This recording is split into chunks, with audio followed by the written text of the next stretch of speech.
Salam, bugün sizinlə çox maraqlı bir dövrə, 16-cı əsrə səyahət edəcəyik.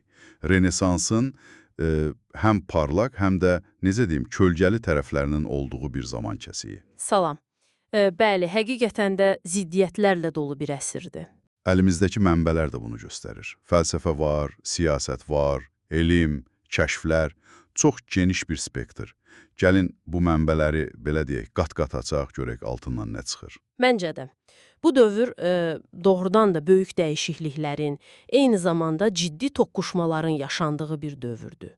Dünya anlayışı genişlənir, amma köhnə inanclar da, sarsılır. İlk ağla gələn, əlbəttə, böyük coğrafi kəşflərdir. Kolombun 1492 səyahəti sanki bir başlanğıc oldu, elə deyilmi? Təkcə Avropa yox, bütün dünya üçün. Tamamilə. Amma təkcə Kolombu deyildi. Portuqaliyalılar da çox faal idilər. Vasco da Gama məsələn, Hindistana dəniz yolunu açdı. Bu çox böyük hadisə idi. Kabralın Braziliyanı kəşf etməsi də var. Sanki dünya xəritəsi o əsrdə yenidən cızılırdı. Düzdür, amma bu kəşflər, necə deyim, heç də asan başa gəlmirdi. Mənbələrdə də var, bu uzaq torpaqları idarə etmək Portuqaliyalılar üçün böyük problem idi. Necə yəni problem?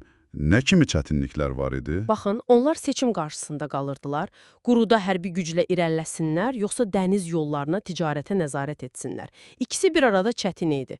Resurslar məhdud idi. Aha, başa düşdüm. Həm də deyəsən, bu səyahətlər həmişə sülh şəraitində keçmirdi. Vasco da Gama'nın Kalikutdakı hadisəsi kimi. Bəli, bəli. Orada yerli əhali ilə ciddi toqquşmalar yaşandı. Hətta Gama şəhəri top atəşinə tutdu. Bu da göstərir ki, bu kəşflər çox vaxt zorakılıqla müşayiət olunurdu. Aha, dənizlərdəki məziyyət də maraqlıdır. O dövrdə gəmilər, döyüşlər, Kadirqa tipi gəmilərdən danışılır. Aha, Kadırqa, əsasən avar çəkənlərin gücü ilə hərəkət edən böyük döyüş gəmiləri idi. Aralıq dənizində, məsələn, Osmanlılarla Venesiyalılar, İspanlar arasında gedən döyüşlərdə Preveze, İnəbaxtı kimi bu gəmilər həlledici rol oynayırdı. Ağır, güclü, amma manevr qabiliyyəti bir qədər məhdud idi yelkənli gəmilərə görə. Bəs bu yeni tapılan torpaqların insanlarına münasibət necə idi? Mənbələrdə fərqli yanaşmalar görürük. Bəziləri onları yaxşı ürəkli vəhşi kimi təsvir edir. Aha, bu bir növ romantikləşdirmə idi bəlkə də. Avropanın mürəkkəbliyindən, intriqalarından bezənlər üçün sadə, təbii həyat cəzbedici görünürdü. Amma eyni zamanda, məsələn, fransız filosofu Montaigne tam əksini deyir. İspanların fəthlərini barbarlıq adlandırır, bu nəcib fəth anlayışını tənqid edir. Bəli, Montaigne çox sərt idi bu məsələdə. O, Avropalıların özlərini mədəni hesab edib əslində necə qəddarlıqlar törətdiyini göstərməyə çalışırdı və reallıq da Montaigne'in dediklərinə daha yaxın idi əslində. Necə yəni? İspanlar nə etdilər ki? İspanlar, konkistadorlar çox qısa zamanda böyük imperiyaları məhv etdilər. Cortes Meksikada Aztekləri, Pizarro Peruda İnkaları. Bunlar çox qanlı və amansız proseslər idi. Deməli, Kaliforniyadan Şiliyə qədər böyük bir ərazi Carlos'un hakimiyyəti altına keçdi. Bəli, çox böyük bir imperiya quruldu. İngilislər də cəhdlər edirdi, məsələn, Walter Raleigh'nin Rouanet koloniyası kimi, amma bunlar 16-cı əsrdə hələlik uğursuz oldu.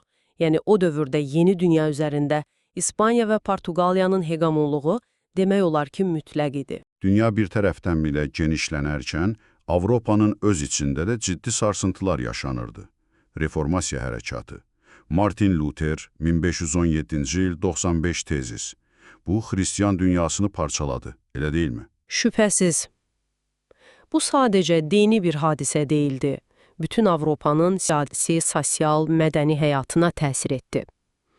Lutherdən sonra Calvin də Cenevrədə çox güclü, daha sərt bir reformist cəryan yaratdı. Kilsənin mütləq hakimiyyəti sarsıldı. Katolik kilsəsi buna necə reaksiya verdi? Yəqin ki, əks tədbirlər gördülər. Əlbəttə, cavab gecikmədi və çox sərt oldu. Buna əks reformasiya deyirik. Kilsə həm öz daxilində bəzi islahatlar aparmağa çalışdı, həm də protestantlığın yayılmasının qarşısını almaq üçün mübarizəyə başladı. Məsələn? Nələr etdilər? Trento konsili çağırıldı. Bu uzun illər davam edən bir toplantı idi və katolik ehkamlarını, qaydalarını bir daha təsdiqlədi, möhkəmləndirdi. Sonra Yezuit ordeni kimi yeni, çox intizamlı və fəal təşkilatlar yarandı.